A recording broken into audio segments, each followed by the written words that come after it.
અરે વહુ, હજુ સુધી ચણાનો લોટ શેકાયો નથી. આખું ગામ પ્રસાદની રાહ જુએ છે. બા, હું એકલી કેટલા કામ કરું? પેલા ગાયને ઘાસ નાખ્યું, પછી પાણી ભર્યું, હવે રસોઈ કરું છું. અમારા સમયમાં તો સવારમાં અડધું ગામનું કામ થઈ જતું. હા બા, ત્યારે મોબાઈલ પણ નહોતો ને, એટલે સમય વધારે મળતો હશે.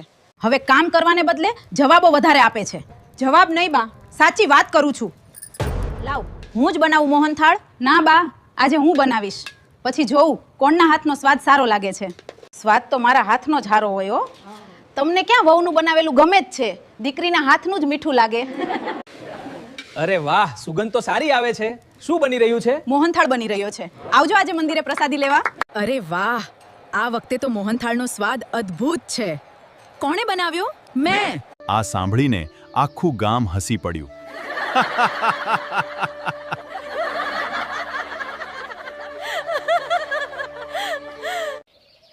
જુઓ, જ્યારે સાસુનો અનુભવ અને વહુની મહેનત ભેગા થાય ત્યારે જ સ્વાદ આવે.